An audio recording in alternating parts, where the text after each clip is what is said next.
So tonight we're going to cover a few different things about sheep records and tagging, including what inspectors look for. So if you get an inspection from the department, what are they looking at and how can you make sure that your records are right?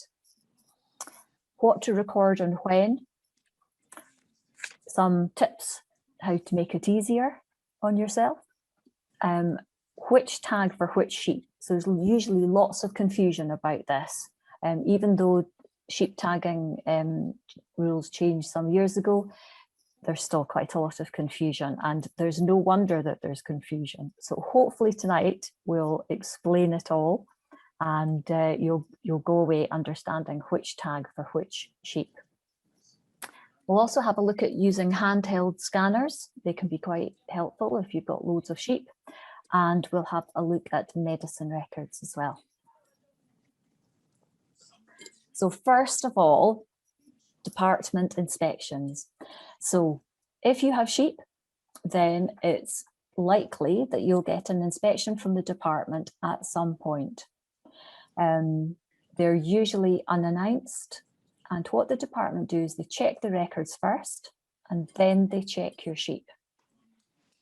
They'll issue a report to tell you if anything is wrong. If there are things that are wrong, then you might get a penalty, and the penalty depends on the severity of the mistake. So penalties might range from 1% upwards and can be quite serious in the case of the sheep, the U-Hog scheme claim. So it's important to get your sheep records right, and it's hopefully something that you can go back in time and sort as well, but very important to have everything in place that you need to. So when the department come and they check your records first, what they do is they work out a tagging profile. So they have a look to see what they'd expect to see first. So how many sheep do you have, and then what ages will they be, and what sorts of tags will they be, how many have you bought in? So they'll have looked at that beforehand before they come to see you. And they'll also get a report from SAMI. So that's the Scottish Sheep Movements Record Service. So they'll ask SAMI for a printout of all the movements that there have been, and then they'll check to see that that's what's in your records too. So that's the first part of their inspection. After that, they check your actual sheep. So they'll count all of your sheep. So they'll go through all your sheep and do a count. Then they'll look at 60 of them. So they'll draw off 60 and they'll check the tags of those 60. And if those are correct, then you're fine, good to go. But if they find lots of errors, then they could check the entire flock. They'll allow you to replace missing tags without a penalty, because you've got nearly a month after noticing that a tag is missing to replace it. So who knows when the tag went missing? So if you've only got a few missing tags, you can replace them there and then and update your records, and the department will be happy. If you had lots of missing tags though, then they would probably issue a penalty. So those are the two things that happen whenever you get an inspection. The last thing that they'll look at, if there's something that's wildly wrong with your records or with your sheep numbers, is they'll look at the birth rates and death rates. So if they're too high or too low, then they'll wonder what's happened. Not so much from a welfare point of view, but more because your records don't match what should be happening on the ground. So I've got a little quiz for you, and it will appear on your screen in a second, I hope. So when this appears on your screen, you can just click the answer that you think. So the question is, when would you record every single tag number? So is it when you're purchasing your sheep, when you're sending your lambs to the mart, or when you're sending sheep to slaughter? Okay, I shall close it down so you can see the answers. So most of you have correctly thought that it's when purchasing sheep. When sending lambs to the mart and when sending sheep to slaughter, you do need to write down the tag number, but you don't need to write down every single tag number. And there's a difference in the tags, which we'll explain later. But if they've got double individual tags, then every single tag number needs to be written down. So well done if you got the right answer. So the main sheep records that you need to keep is a holding register. So the holding register, you can still get them in paper format as an orange book, as it's called. And within the holding register, there are different sections. So one of the sections is a continuous register, and it's where you note the movements of sheep on or off, what dies, what's born, and you keep a continuous running total of the numbers of sheep. There's also a section in it for when you first tag an animal, and that's called the record of first identification. So when you first tag an animal, you have to write down there what the tag number is, when you've done it. So you need to have the date and you need to have that first tag identification down. You also need to put on it when you replace a tag. So if a sheep loses a tag and you're replacing it, you would write down its old tag, if you knew what the old tag was, and its new tag. So there are different sections in the book, and you can still get these orange books free, or you can keep your records just on a notebook or in Excel or even via program. If you're just starting out, I don't know if anyone here is new to sheep keeping, but if you are, the first thing you need to do is register with Scripid, or also known as the department, and they'll give you something called a CPH number, and that is denotes your location, your farm location or your crop location. And then you also need to register with Animal Health, and they'll give you what's called a flock number. It's the same as your herd number if you've got cows. It starts with UK and it's unique to yourself. So the continuous record looks like this. So this is a very simple form. So you would put on it the date, what the movement was. So on this case, on, off, dead or lost, the number of animals that it happened to, and then their identification.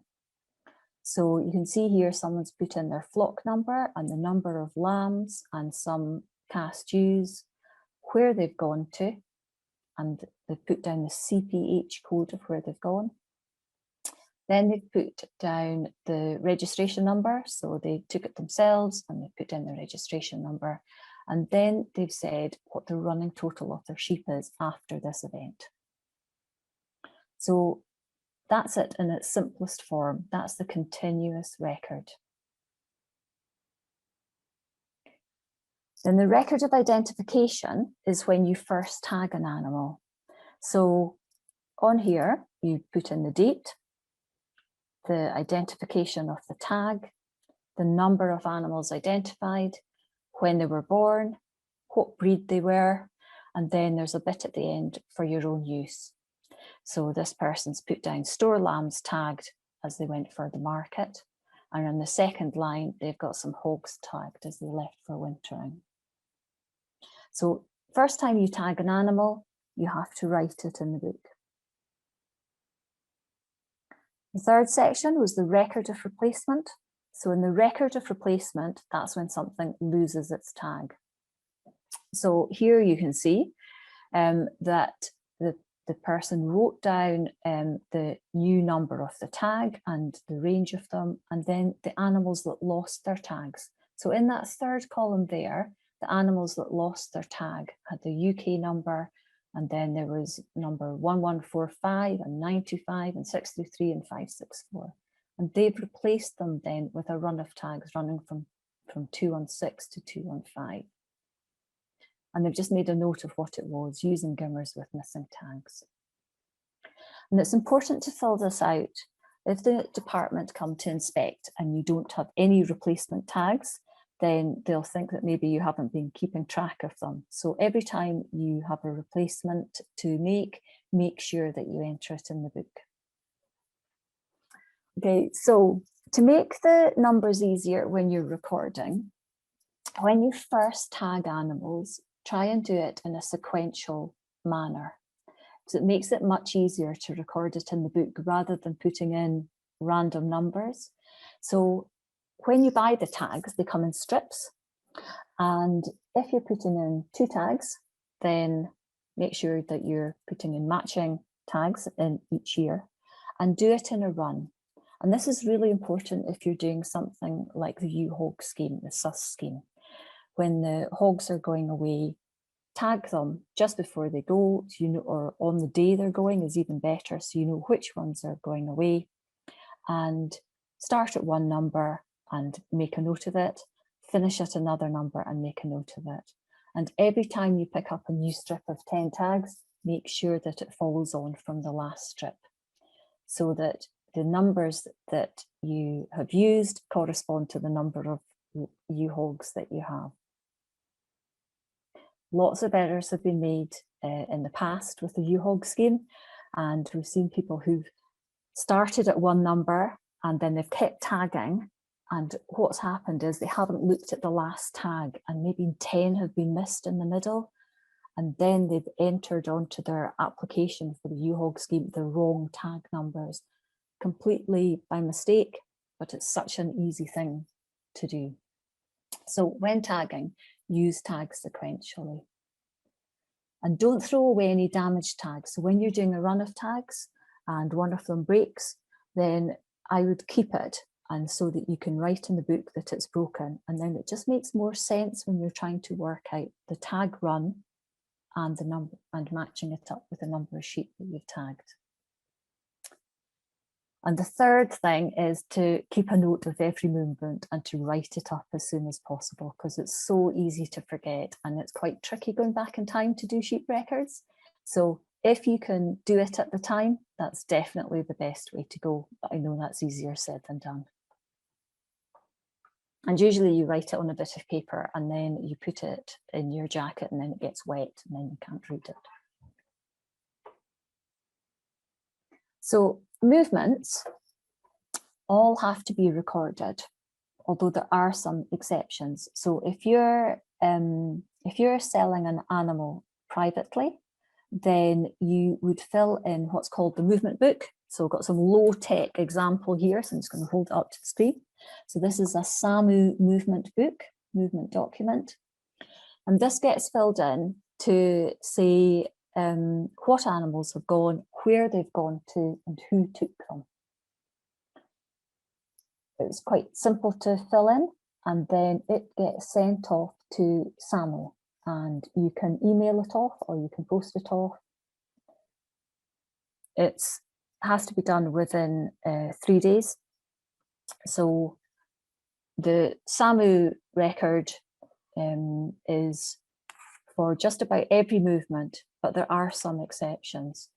So when you're putting in the tag numbers of animals and sending it off, if the animals are going through an abattoir, then the abattoir or the mart will keep a note of the numbers that have gone through. So they scan them as they go through and they'll keep a record of it and they'll send that information off to SAMU. But if you're doing a movement that's within 5 miles of your croft or your farm, then you don't have to keep a record. I would still keep a record in my record book, but I wouldn't send off one of these document slips. So if it's within 5 miles, then you don't need to fill out one of these. If you're doing a move within a township, so you're sharing one common grazing, then you also don't need to do a movement. So it's accepted that sheep are going to be moving within a Crofton township. Because you're all sharing a common grazing, it would make no sense whatsoever to fill out a SAMU book.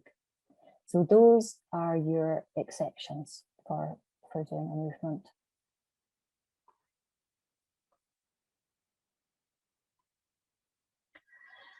So when you're buying sheep and you're recording movements onto your Farmer Croft, then you need to look out for what you're buying. So if you're buying an animal that's over 12 months old, it should have 2 tags in its ears. So it should have 2 matching tags.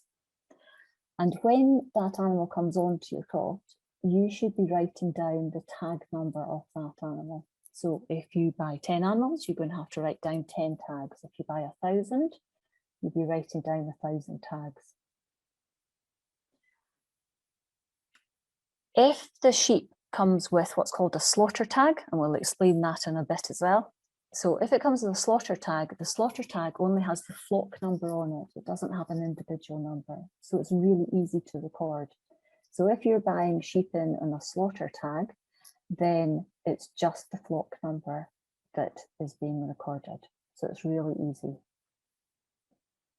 And the thing about this is for sales. So if you're selling sheep, if you're selling lambs, then if you sell them on a slaughter tag, which is a single tag, which just has the flock number on it, it means that the buyer only has to record that flock number. So it's really easy for them.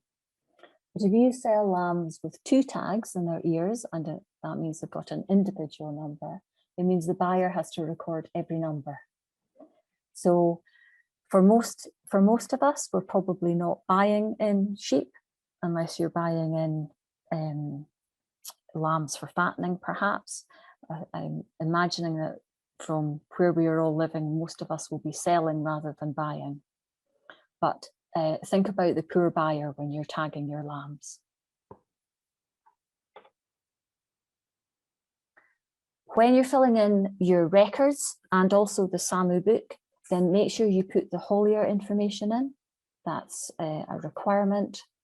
Also watch out for standstill periods. So standstill is just to help prevent disease outbreaks. So if you've moved something onto your farm, then you've got 13 days before you're allowed to move anything again. So watch out when you're doing movements, and then of course watch out that that's correct in your book and in your records. To avoid standstill, you can have something called a separation facility, and the separation facility is just a part of your farm where there's going to be no animals that can get contact, and you have to agree that with the department beforehand. But that's quite useful if you've got a lot of movements. Deaths have to be recorded. So in your continuous record, if you've got any deaths, whether they're, if you're in a derogation area, they can bury them on farm, or whether they're going off to the knackers, then you have to write that in your book. You should also have a note somewhere to say where animals are buried if you're burying them. Now, this is the sort of continuous record that I keep. So the other continuous record just had the running total on it.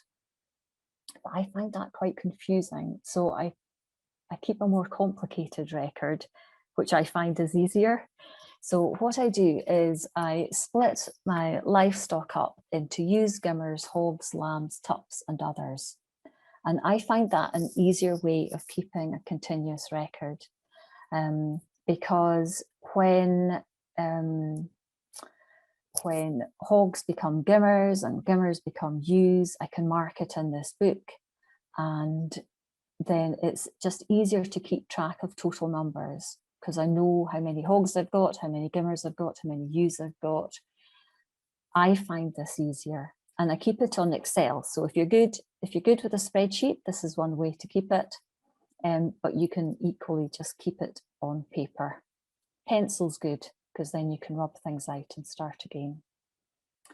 And the other thing about keeping a record is that if you've got a hill unit and you find that your numbers, you don't always get to complete gather, or sometimes there's black loss. What you can do is put in your records lost and found for sheep. So if you do a gather and you've got fewer in the news than you expected, it's perfectly acceptable for you to write missing and the number missing.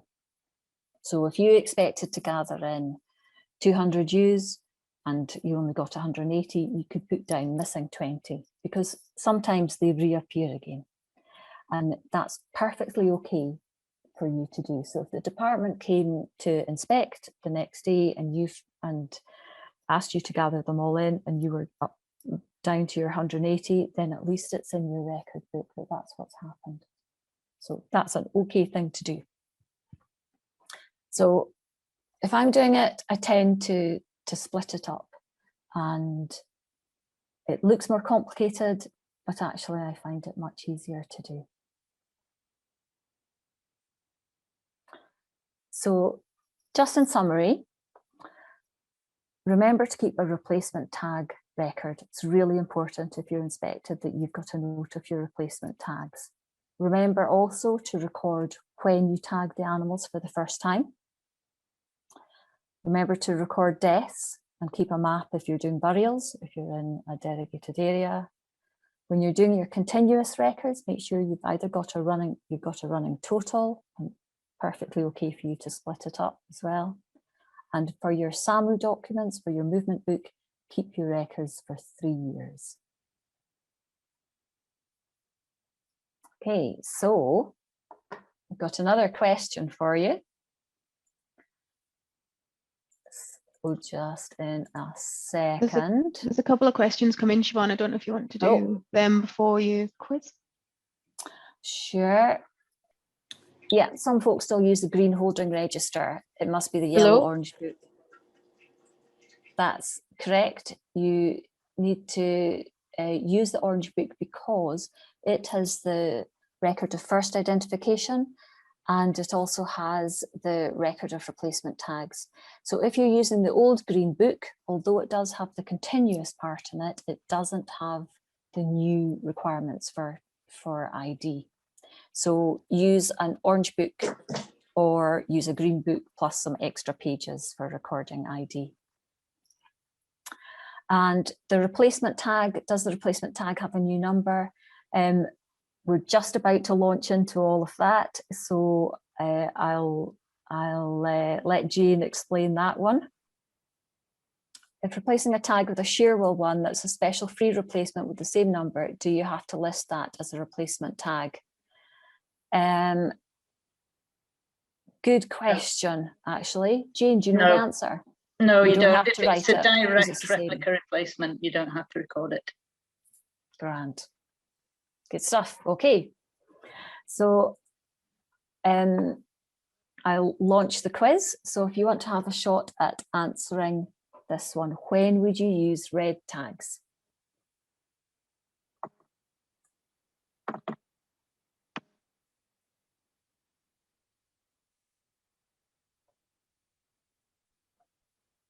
So I've got some answers coming in.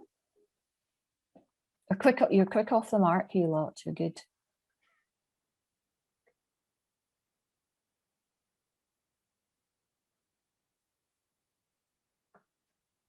We're just about there.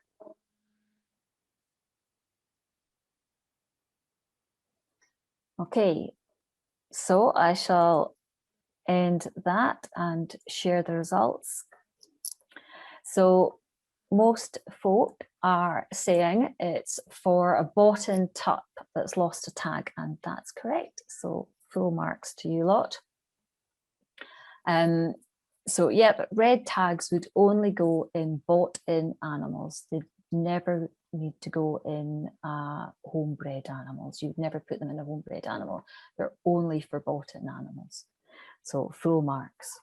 So I'm going to pass over to Jane now, who's going to explain a bit more about the tags themselves. So Jane. So yeah, I'll just cover a bit about the tag legislation and then about different colours that you can have and the different types of tag that you'll be able to purchase. So Scotland is a bit cool because we let you have any colour electronic tag that you want in their ears, apart from black and red. In England and Wales, the EID tag must be yellow. In Scotland, it doesn't need to be. So you can have a double pink, double blue, double green. But what a lot of people do is they keep their electronic tag as a yellow one, and then they have a different colour as their visual match-up tag so that they can tell what year those sheep were born. So you would have blue for 2020, orange for 2021, green for 2022, etc. The black tags are reserved for when an animal has got a rumen EID bolus inside its belly, and I'll go into that in a little bit more detail in a moment. And then, as Siobhan was saying, the replacement tags that you apply to purchase sheep must be red, and that includes the EID tag, so it is a pair of red replacement tags. And any sheep that, I think this is right, any sheep that's got red tags in it is not eligible for export because we don't know that animal's full history. So next slide, please. So the boring old legal stuff, all sheep must be tagged by the time they reach 9 months old or when they leave the holding of birth. So if you're selling yows with lambs at foot, you need to put tags in your lamb's ears as well as have your yow correctly tagged for her age group, which will obviously be older than a year. If they're staying at home until they're 9 months old, then you have to put a tag or a pair of tags into them when they're 9 months old, regardless of how long they're staying. If lambs are going to be slaughtered within 1 year, 12 months, they can be tagged with a single EID slaughter tag, and that slaughter tag just shows the flock number on the outside. However, the chip number on the inside of that tag will have a full EID number. So it'll have the UK number, the flock number, and the animal's individual ID on the chip. If they are staying for longer than 12 months, so your breeding replacements, then they have to have a pair of tags, one of which must be an EID tag and the other one a visual matchup. You can put pairs of tags in animals that are going to a store sale. It's perfectly legal. Some people will do that for the yow lambs in the hope that maybe somebody will buy those yow lambs as breeding stock. If you put in pairs of tags in animals that are going to go for slaughter, it's a bit of a pain in the backside for the buyer because he has to record the individual numbers for those animals. So you think about some of these guys that buy thousands of sheep every week out of the north of Scotland. If they've then got to go home and correlate all those numbers in their records, it's a total nightmare for them. So it's cheaper and it's easier to just slaughter tag your lambs with a single slaughter tag if they're going to be leaving you before they're 12 months old. Next. So this is just a slide that shows you sort of the gubbins inside the tag. So at the top, we've got a strip of tags that are ready to go into the machine to be chipped and then printed. On the left-hand side, you've got a couple of little chips, which are the copper things that are surrounded by a glass vial. That's your chips that have got your EID and your individual number and your flock number written upon them. Then down at the bottom, we've got 3 rows of strips. So the top row is an empty set of tags. The second row down has got the little chips inserted in them. You can see them, they're little black things. And then the tags get sealed, so they go through a sealing machine, and that just extrudes the plastic around the end so that the chips are held within the tags. And also certainly with our tags, when you clip them together into the ear, the pin of the tag goes down in front of the chip as well, so it's double security holding that chip in. And you can see them when you look in the end of a strip of tags, you can actually see the chips shining if you sort of angle them up towards the sun. Next. So here we've got a photo of different types of tag. So at the top, we have the most common tag that people use, which is the loop tag. You get very good retention with these. They're very small, they're unobtrusive, they're very light, and you can use them in young lambs with sheep with small ears, and they don't cause any issues. So the one in the top left, the yellow one, which only has the flock number on it, that is a slaughter tag. And it is upside down, but I think we've got another slide after this that shows it a bit better. The two tags on the right hand side at the top are a breeding pair. So the yellow one is the EID one and the blue one is the visual map.1. It's got the UK and the flock number and then the individual number printed on the outside as well. In the middle, we've got an EID button. So the button part of the tag has got the EID chip wrapped around it. And then the back part of that tag would be another button or a mini flag as shown there. Mini flags are quite handy if you have pedigree animals and you've got to have specific information on the tags pertaining to your flock, your breed society and your specific flock number for your society. Down in the bottom left-hand corner, we've got one of these rumen EID boluses. So the white bit is the bit that sits in the sheep's rumen, and then it has the black tag that goes with it. So people use EID rumen boluses if they are having a lot of issues with sheep rustling and sheep disappearing, because if that sheep is stolen, somebody could put new tags in its ears, and if it goes through a mart and it hasn't got a rumen bolus in, it will just go through the mart and there will only be one reed. If it's got a rumen bolus, that one sheep will show two reeds, and that is an indication then that there's something amiss there, because that animal has somehow got two EID identifiers. To show that animals have been rumen bolus, they get a black tag, a single black tag in their ear, which is not an EID tag, and it has a B on the round end of the tag so that everybody knows it's got a bolus inside it. And to be honest, the people that are nicking sheep are getting wise to this, and they know that black tags mean that that animal's bolus, and it's more difficult to then re-identify that sheep to move it on illegally. And then in the bottom right hand corner, it's a very rubbish picture, but that's a little red replacement tag with a full number on the outside bit. So if we move on. So this is just the differences between the slaughter and the double tag. So up at the top, we've got the slaughter tag that's just got the UK and the flock number on it. But if you look at the double tag down below, the blue and yellow pair, in between the UK and the flock number, you've got a 0. So it's UK 0507413, whereas the slaughter one is just UK 244220. And that is so that people can tell whether it is a slaughter tag or a pair or half of a pair in an animal's ear. So if you've run out of slaughter tags and you think, oh, I'll just whack one of this breeding pair in and chuck the other one in the bin, the department will know that that is half of a breeding pair. When it is scanned, whoever scans it will know that it's half of a breeding pair. And the market will know it's half of a breeding pair as well. So they're just slightly different in that the breeding pair have got the UK, then the 0, and then the flock number. So if you're ever not sure whether you've got a double tag or a slaughter tag in your hand, have a look and see if you've got the 0 and check whether it's got an individual number as well as the UK flock number. And then at the bottom, we've got half of a breeding pair of red replacement tags, and that's got the full flock number with the 0 and also the individual ID. Next. Next is me. You'll be pleased to hear. So thanks very much, Jane.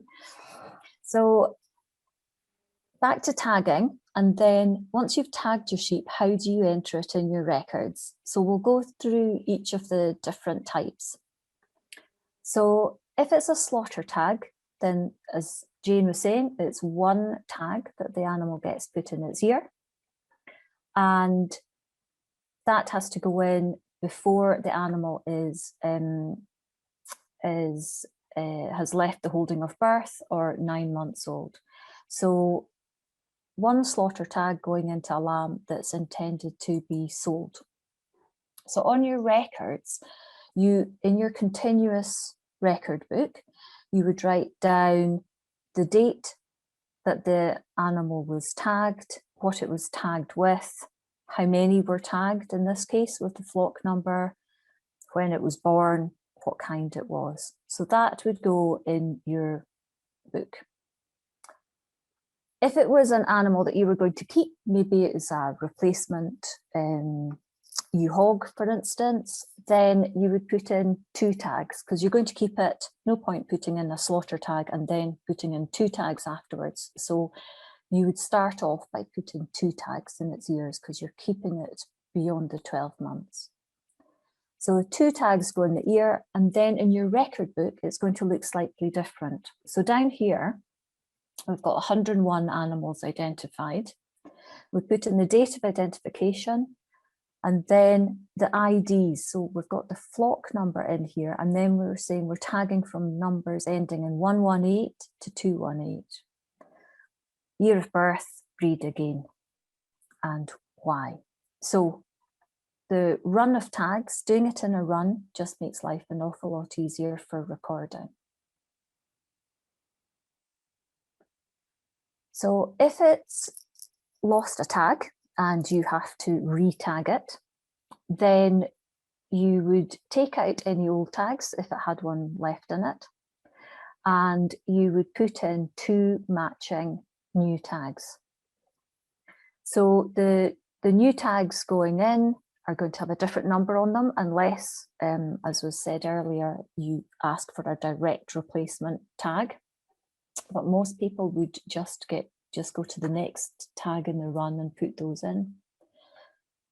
And then that goes into your book with the old tag number and the new tag number put in. If it's a slaughter sheep, so if it's a lamb that's going to go off your holding and it's lost its tag, then you're just putting in 1 tag and it's going to be a flock number. So as Jane was explaining earlier, there is a chip inside with an individual identifier, but you don't see it on the tag and you don't have to write it in your book. So double tags that are being replaced, write down the old number if you know it, or just write down not known, and then put in the new number in your book. If it's a slaughter tag, you'll just be saying it's a replacement. You've replaced the old one with a flock number and you're putting in the new one, and it's just the flock number. However, if you buy in a sheep, as in our quiz, if you've bought in a sheep, and that's for most people, that's going to be a tup, then if it loses its tag, then in this case, you can't use your own tags that are yellow or other colours. You have to put in a red tag. So if it's a bought-in animal, it must be tagged with a red tag. So it's the same deal. If it loses a tag, then write down that old tag number, take out the old tag and replace it with 2 red new ones. Highly unlikely that you're going to be buying in slaughter sheep. I can't imagine that anyone is buying in sheep, but if you were, then you would also be replacing it with a single red tag number. So I will pass back over to Jane, I think, and she can give you some tips for actually putting the tags in ears. So yes, as we said before, you tag them before they leave the holding. So either when they leave in the holding or 9 months old, whichever is the sooner. And keep checking, make sure your numbers match up if you're double tagging them. So don't put a number 1 in one ear and a number 2 in the other ear, because that just goes wrong all the way down the road then. So we recommend that you tag in the top front of the ear, quite close to the skull. And there's a picture of this in a little minute to explain it a bit better, because it's easier to look than explain. And always leave a bit of an overhang of the tag so that the ear has got room to grow in to the tag, because those ears do grow quite a bit if you're tagging early on. Always use the right taggers. Every tag is different. Every manufacturer is different. And if you try and put in Shearwell tags with Roxanne taggers, it ain't going to work. And it may look like it's worked, but it could actually have weakened that tag, and that could cause that tag to fail and fall out. And always disinfect your tags and your tagger. If you've got your tags in a strip, all you need is a spray bottle with a weak solution of Dettol, and just give them a spray, and then just spray your taggers periodically as well, just to keep the bugs and the bacteria down. A lot of people tag lambs, particularly in the summer.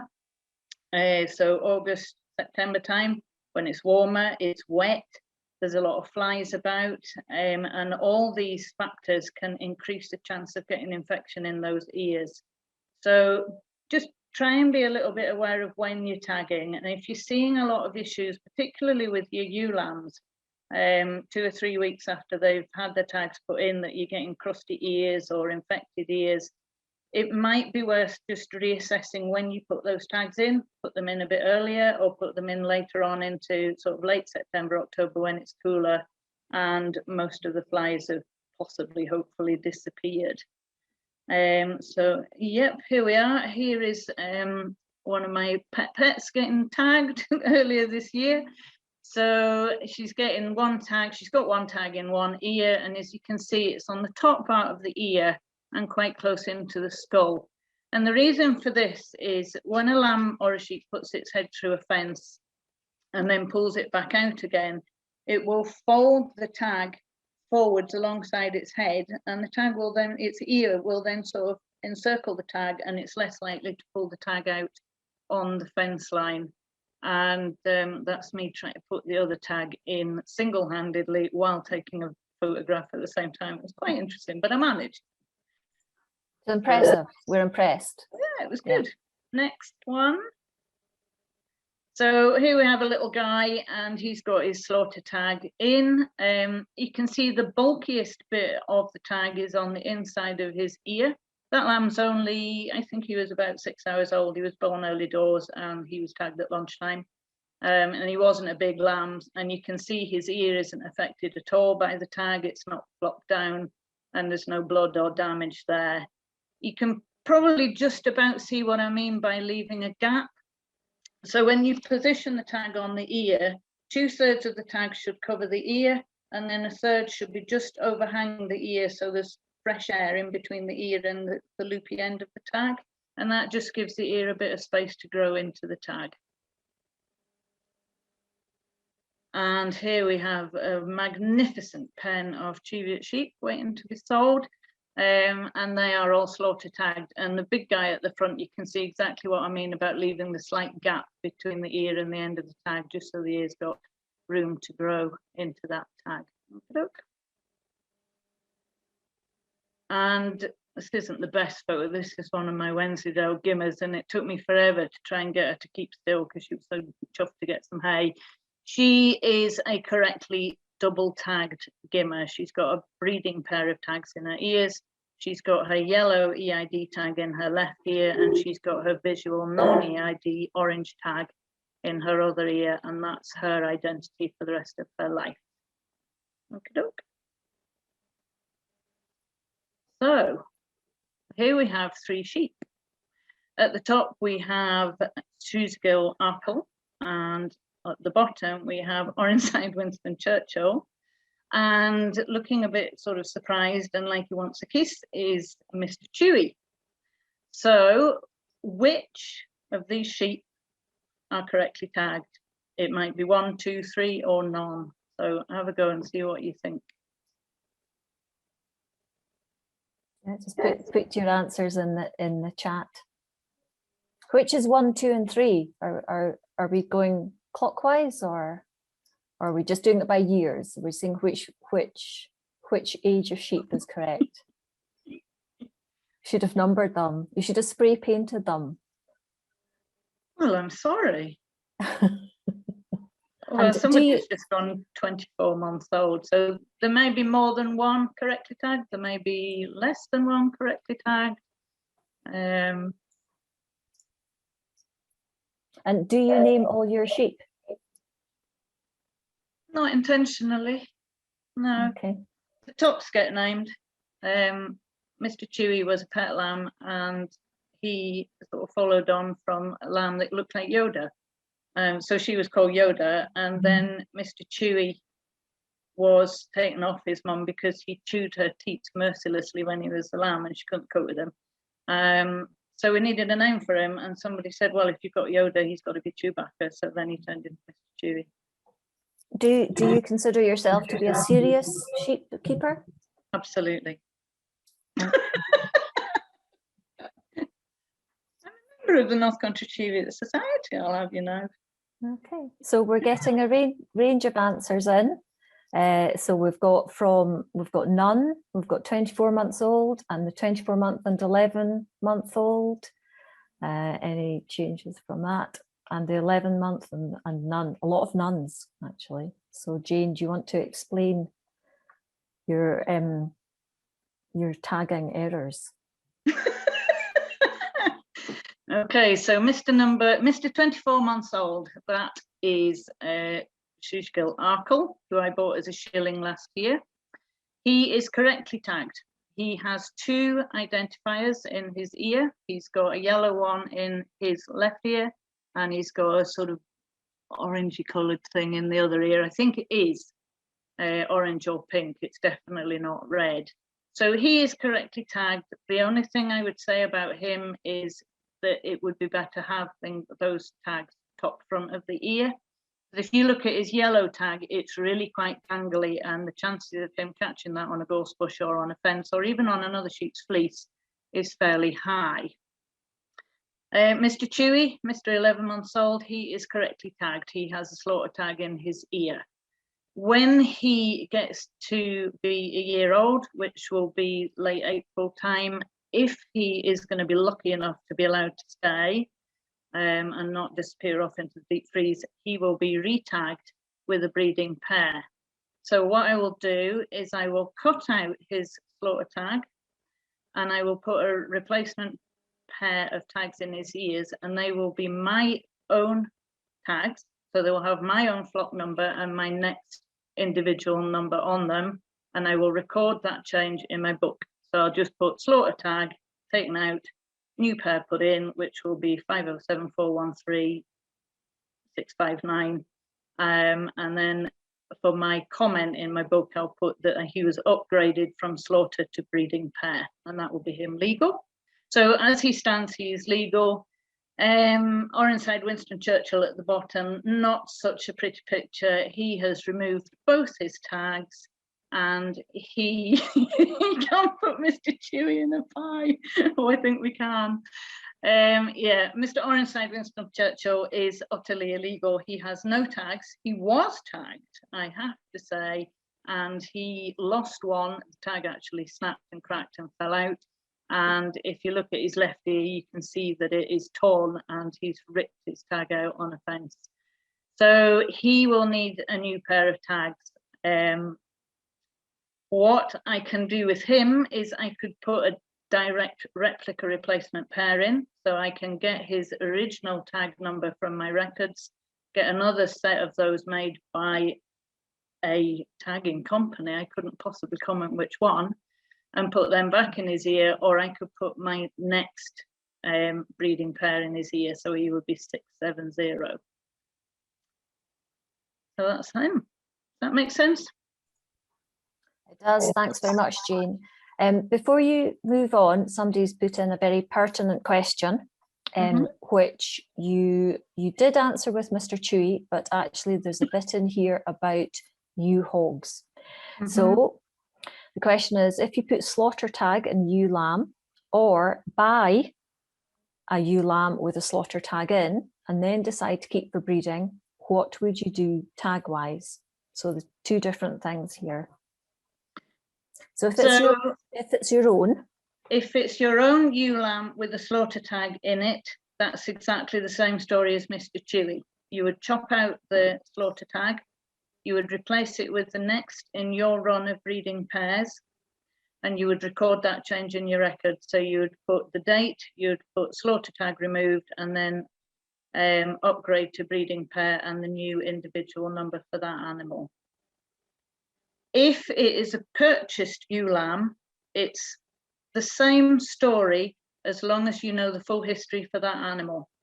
So if that animal left the croft, went to the mart, or came directly to you and then you bought it, you could upgrade that animal to a breeding pair of your own flock number and individual number. If you don't know the full history of that animal, you can't upgrade it to a breeding pair. So it is confusing though, because if you buy in any other animal and it loses its tag, then you have to use red replacement tags. But there was a derogation made that if you were buying in ewe lambs that you were going to breed from and keep, then you could use your own tags on them. So it's confusing, but for most folk, it's going to be tups that you would put a red tag replacement tag in, because they're the most likely to be bought in. And if you're buying in ewe lambs, then you would be able to what's called upgrade them to your own flock number tags. It is confusing, isn't it? It is confusing. There was a question earlier about red tags and what number goes on them. It will be your flock number, and then it will just follow on from your last run of tags. So if you put an order in for tags and your breeding pairs are, for example, number 100 to 150, and then you want 10 red replacement pairs as well, they will be numbered from 151 to 160 with your own flock number.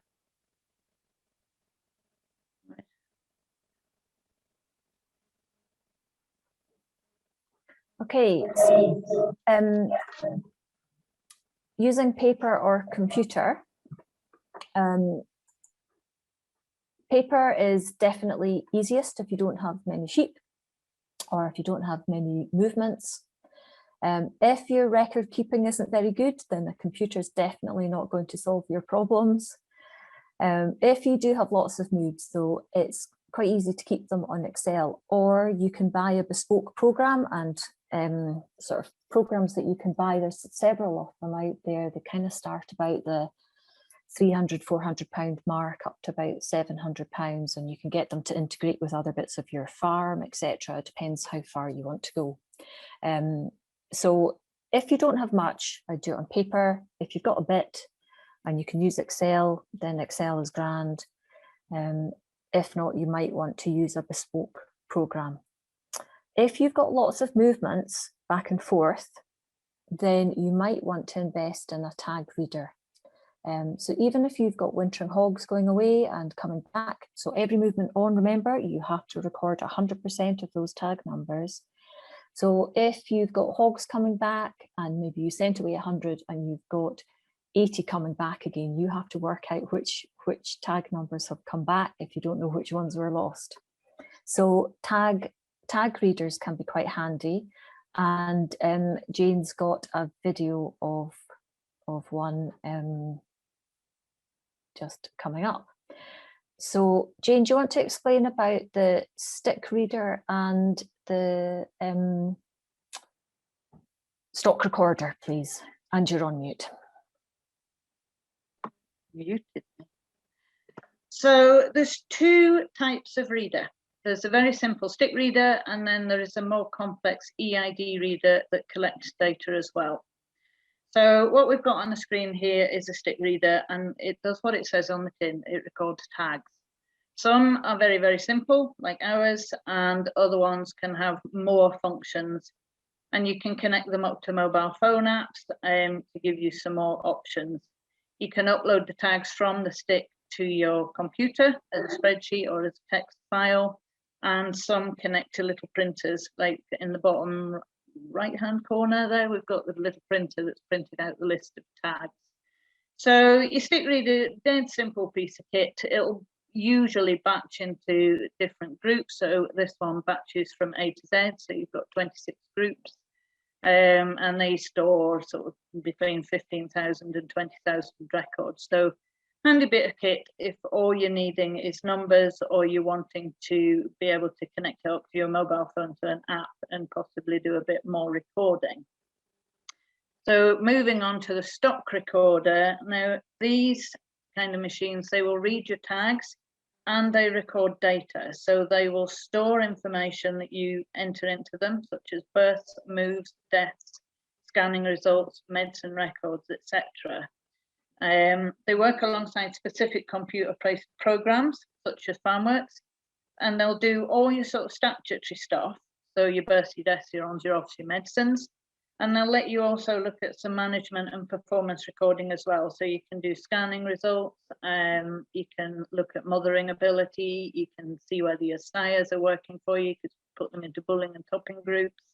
You can do weighing and all sorts of other sort of performance and management recordings. So pictures there just sort of show the general screens that you would have. The top one is the front sort of screen that's got sheep procedures and cattle procedures. Bottom left is it's a death screen, so it just shows you would enter the cause of death and then scan your tag underneath it. And bottom right is a medicine, so we're treating this animal with 5 mils because it's got an abscess. I've given it to it and I've scanned its number in it, and it's number 136. And I'd better just add that that's Orangeside Crunchy is 136, seeing that Siobhan asked if I named all my sheep. And Crunchy was so named because she was breech and she was massive. And when she came out, the vet handed her to me, and I tucked her under my arm, and I thought, oh, that's a bad noise, because she just crunched. And her ribs had all broken because she came out backwards and she was so big. However, that was in 2012. She's still here and she's in lamb again. So just goes to show. So that's Crunchy's story. Okay, next. So we've got a little video that I did the other night of me scanning some tags for my yows. The stick reader is pressed on. Press the button to scan. Point at an ear, flashes green. Point at the ear, flashes green when it reads. Point at the ear, flashes green. If you go to read the same tag again, flashes red. So if we scan a new tag, and then it brings up the information on the screen.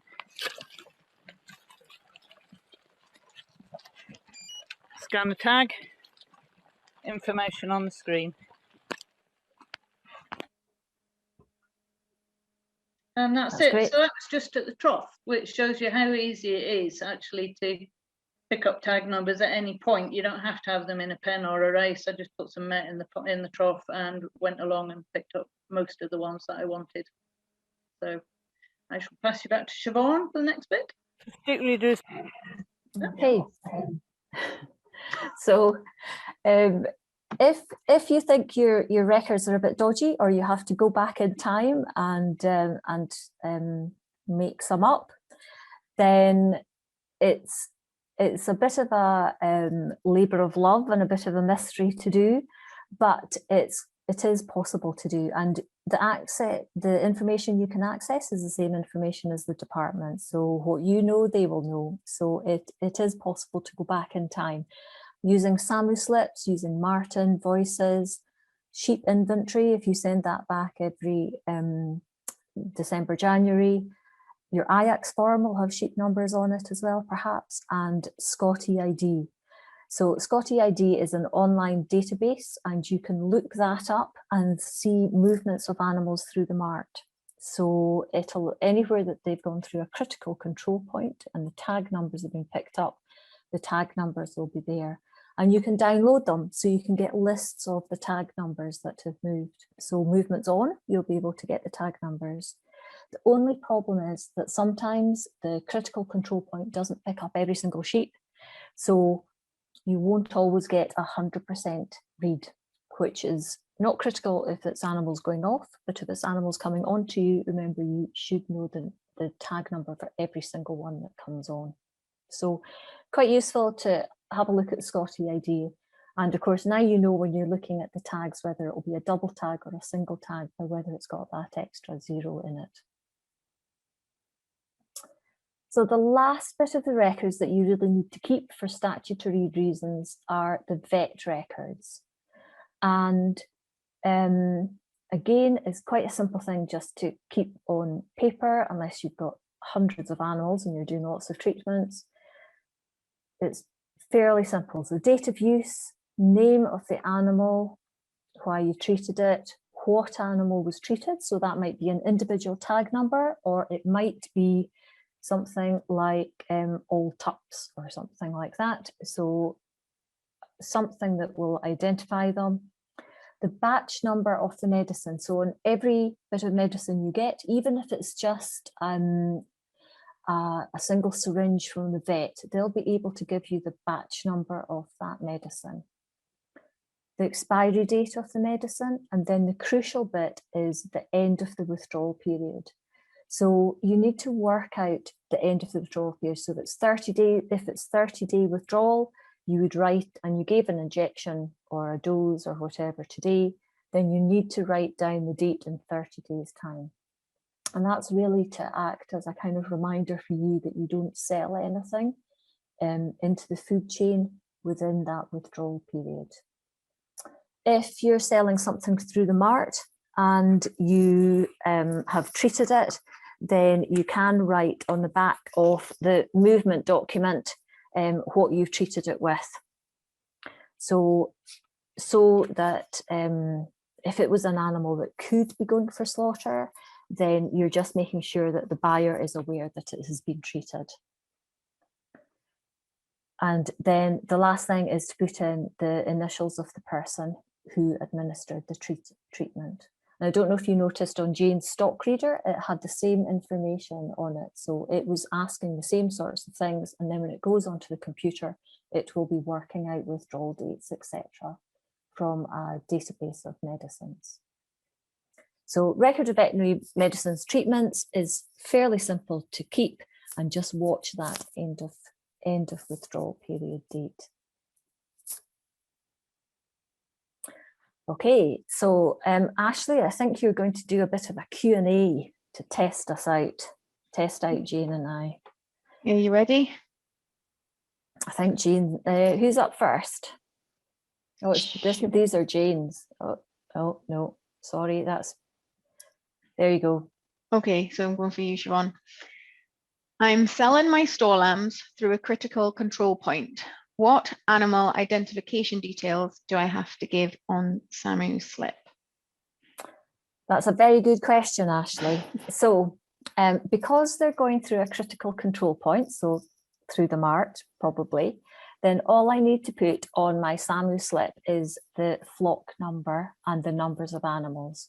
So I'll just be putting on UK and then whatever it is, 1, 2, 3, 4, 5. And the critical control point will pick up the chips inside their tag numbers. Okay, so how many days do you have to report a movement to SAMU? That's a good question. You have 3 days.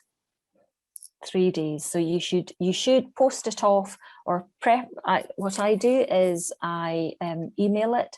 So I take a photo of it on my phone and I send it from my phone to SAMU. That's the easiest way to do it. And then I've got a record too. And which colour of SAMU slip do you keep? So there are 3 colours in the book, 3 pages, and a handy bit of cardboard. So it comes in, it's like duplicate paper. So you shove in your bit of cardboard in between, and you take off the top 2 copies. The white goes off to SAMU and the yellow goes to the next keeper, and then the pink one stays in my book. So how I keep it is I kind of put them in and then staple them up. So you can see yellow ones for animals I've bought, and I've got the pink ones for ones that have gone off. There you go. I think we've got some good questions for Jane now. Jane, before I ask those ones, someone has asked something in the chat, and they said, do you have to enter all the tag numbers to Scott EID? That's referring to something like Siobhan said earlier. No, Scott EID is not compulsory. So when you sell animals through the mart or they go direct to slaughter, They will send the information to SAMU. SAMU will send the information to Scott EID, and that will populate on your Scott EID record.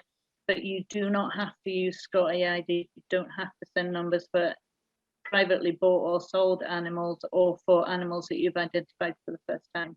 You can, and you can use Scott EID as part of or all of your record, and the department will use that as part of their inspection. So you can use it, but you don't have to. Yeah, I would I think keeping records by paper or Excel or a program is definitely the best way to do it, I think. But I would just use it as a bit of backup information rather than try to use it as a record. Yeah. Okay, so I have bought a tup 3 shear which has lost 1 EID tag. What should I do? So you've got 2 options here. You can either get him another tag, an identical tag to replace the one he's lost. So you catch hold of him, you take his number, or you check your records and you get his number from your records. You work out whether he's lost his EID tag or his visual matchup tag, and then you order an exact replica replacement. So if his number was UK 50741300123, you would ring up your tag company and order that exact same tag. You can do that. Your other option is to remove his remaining EID tag, put in a red replacement pair, which will have your flock number and your next consecutive number, and then you record that change in your record book. So you write his old tag and his new tag in your record book. Okay, my own homebred tup 2 shear has lost both tags. What should I do? That's all inside Winston Churchill. So again, you can do a replica replacement. So you can order exactly the same pair of tags again from your tag supplier and just replace them with the replica replacements. If you're not too worried about that and you don't mind if he keeps his exact original identity, you can just put in your next pair of breeding tags that are available in your run. So if you've gone and tagged all your yow lambs and your last yow lamb was number 160, you could just put number 161 in that homebred top pair of tags, 1 EID, 1 visual. Okay. And if you break a non-electronic EID tag, can you use the partner tag as a slaughter tag? No, you cannot. That is very naughty and you could get penalised. So Okay. no, chuck it away. If you break it, get rid of it. Don't use it. And how many days to replace missing tags? You have 28 days from the discovery of the loss to replace your missing tag. So whenever you notice it's gone, you've got 28 days to replace it. By when must ewe lambs be tagged? Ewe lambs should be tagged by the time they are 9 months old or when they leave the holding, whichever is the sooner. And when must store lambs be tagged? That is exactly the same. It's when they're 9 months old or when they leave the holding, whichever is the sooner. Okay. Right. Yeah. 10 out of 10. So in summary, I'd say for your sheep records, keep it as simple as you possibly can for yourself. So sell on slaughter tags. That makes it easier for the buyer and easier for you. Tag sequentially and write down the first number in that run and the last number in the run, and just make sure that you're putting in 2 tags that are the same number as well. Write down the first time that animals are tagged, and write down any retags as well. And just do it as soon as you can, because it's so easy to forget. And it's really hard to go back in time to write these things down. Remember to tag and record everything before you move it. So when it's going off the farm, remember that 9-month rule. And basically, if you do anything, record it. And if you lose anything, i.e. it dies, then also record it. And that also goes for tags. If you're doing a run of tags and one breaks, I would keep it to the side until you've noted it down. So your homework after this is to go and make sure that your sheep are tagged correctly.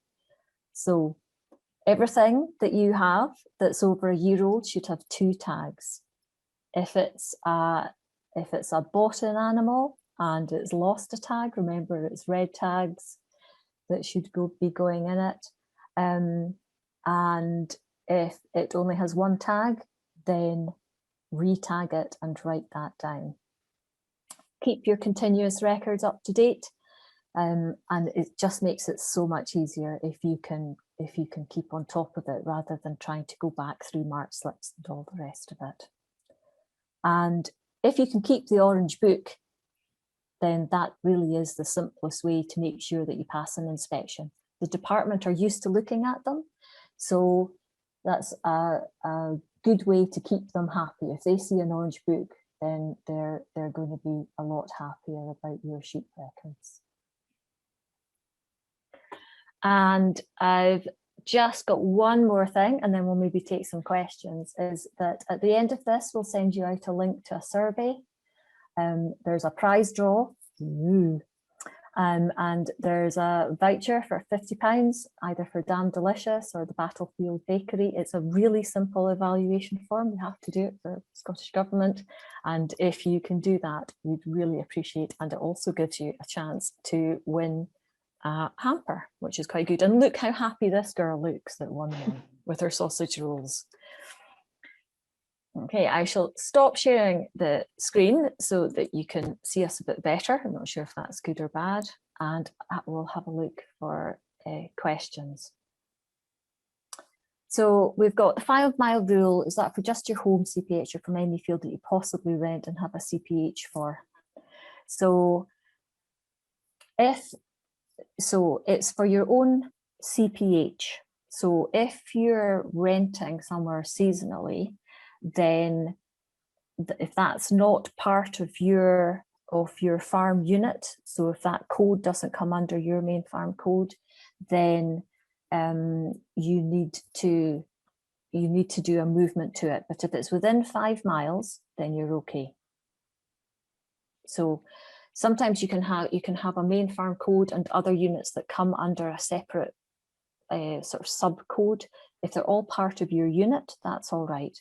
But if it's not yours, you're renting it somewhere else, you need to do a movement. But if it's within 5 miles, just record it in your book rather than doing a SAMI document. And where can you get the Orange Holding Register from? I think the department still keep copies of them. So, and if not, you can download them off the internet and just print them out. And SEC, we've got copies of the pages that we can email to you as well. We've got a question: I buy lambs and sell them as gimmers and have replacement tags. So when I start breeding, do my breeding tags start from 1 or following on from my replacement tags?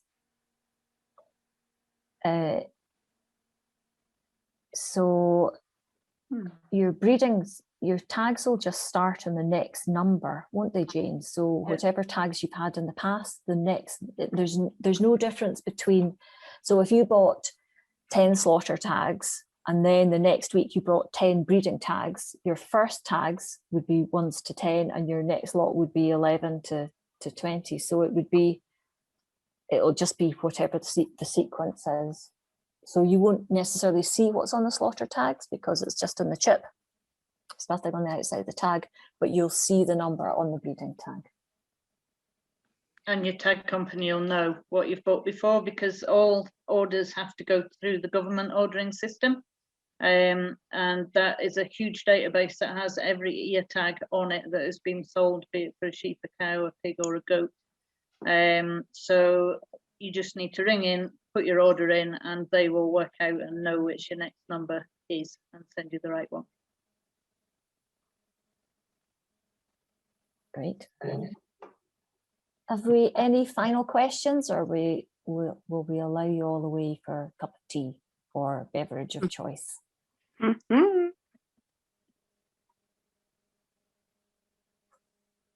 Okay. Well, if you do think of anything afterwards, if you want to get in touch with us, do let us know.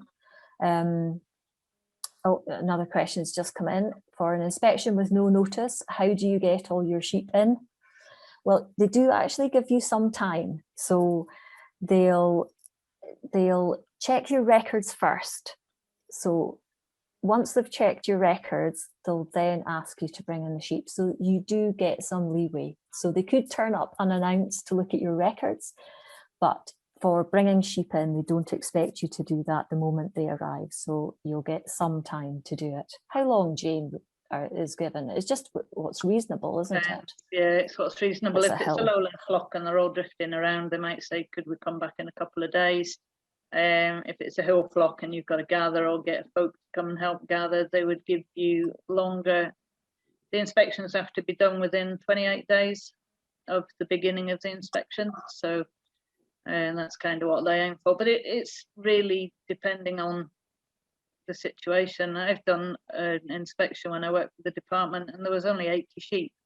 And it took us nearly 2 weeks to do them all, because of where they were, how they were spread out, and how the owners worked. You know, they both worked off the holding, so we just had to fit in around them. Whereas I did another one with it was 4,000 hill blackies, and we actually counted the whole lot in like an hour and a half. It was ridiculous because we had them all in. They just ran them all out the hill punt gate, and that was it. And it was, please get your count right because we ain't getting these sheep back in for you. So yeah. That's How great. do they pick? Yeah. Sorry, how do you get? So is it just totally random how they select for inspections? It's you or me? Yeah, both. Yeah, it is random, but there is a weighting applied. So if you've had many misdemeanors in the past, then you might have a higher chance of being picked. If your subsidy payment is particularly large, you might have a higher chance. So it's weighted, but it is random. It is random. Jane, you didn't sit in the department with pins and put them into lists of people. It all came up from Edinburgh. So it is random. There's a random list. There is a risk list, which, as Siobhan said, is based on what's happened in the past. So if you seem to be buying and selling an awful lot of animals, if you don't put in your annual inventory that you get from DEFRA at the back end of the year, that's a big one. If you don't put that one back, you are very, very likely to get pulled for inspection. Other things, not so much with sheep, but with cattle, it's the number of replacement tags you seem to be buying. If you look like you've got 30 cows and you're replacing 15 sets of tags a year, then that would put you up the risk list, because they'll think, why are they replacing so many tags? Are they at it? You know, are they swicking tags? And with sheep, probably if you're not buying the red replacement pairs, that might put you up the list a bit, because they'll think, well, you know, everybody buys sheep, everybody has to buy males at least if they're not buying females, and why aren't they buying replacement tags? Because sheep just lose tags willy-nilly, that's what they do. So there's a few reasons why you would be put up, but it does all come from Edinburgh, and area offices cannot sit there and say, well, we don't like him, so we're going to go and annoy him. So. Yeah. Good. Feels like that sometimes, I know, but it's not. Well, yeah. Well, thank you very much, ladies. That's been really informative. Thanks so much for your time. No problem. It was a pleasure. Thanks very much for such good questions and for cameras on and smiley faces. And I particularly like the appearance of the dog coming right up to the screen as well. Yes. Yeah, we like dogs. Okay, so thanks very much. If you do think of questions afterwards, then just send them in and we'll do our best to reply. Okay, and remember to fill in your Thank you. Thanks. Good night. Good night. Bye. Thanks. Bye-bye. Bye. Bye. Thank you.